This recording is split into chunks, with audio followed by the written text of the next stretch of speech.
You are never going to get out of this mess. Why would God speak to you?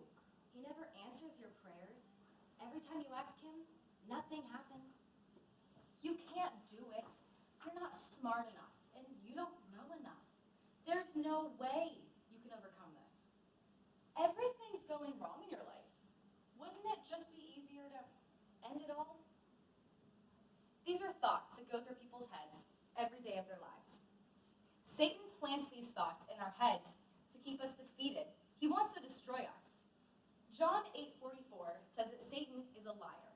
There is no truth in him. He is the father of lies. And John 10:10 says that he comes to steal, kill, and destroy. Satan wants to destroy God's plan for your life and keep you from doing the things that God has called you to do. And by using these thoughts, he can do exactly that. Satan knows that he can't defeat God because Jesus defeated him on a cross 2,000 years ago.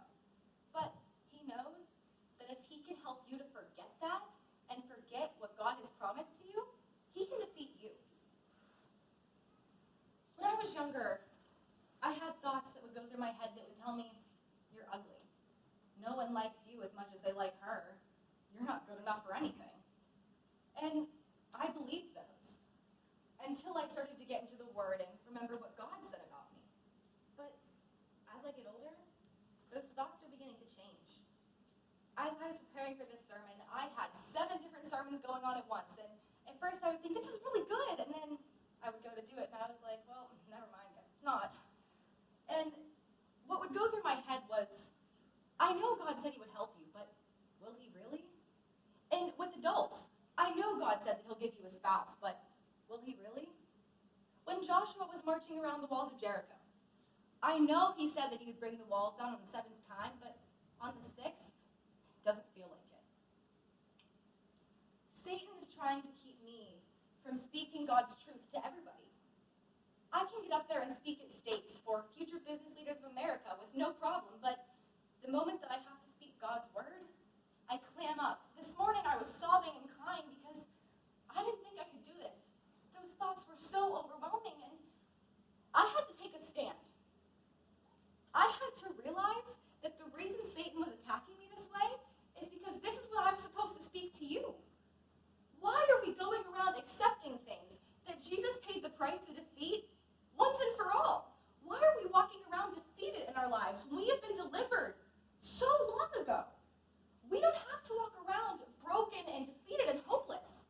We have hope, and his name is Jesus. Jesus willingly was tortured, beaten, bruised, and crucified on a cross, humiliated in front of everyone. For you. He did it so that you could have victory over the things that you're just accepting.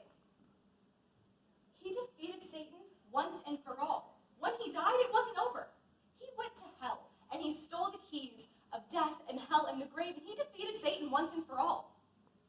And once you accepted him into your life, the same power that he used to defeat Satan is in you. You shouldn't be afraid of Satan, because when Satan looks at you, he sees God inside of you, and he is scared to death of the power that you have inside of you. We need to rise up and fight together. We need to remember the power that we have inside of us and the price that God paid to give it to us. We need to remember that Satan has been defeated, and the end is written. We win. We can't walk around thinking that it's never going to change when God has said it will. When God has made a promise to you, he's going to keep it. When he starts a good work in you, he sees it through to completion.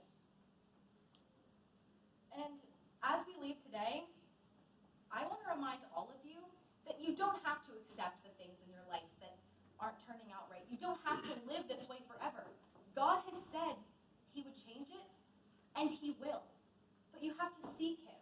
You have to remind Satan of his defeat, and you have to remind yourself of the price that God paid to give you this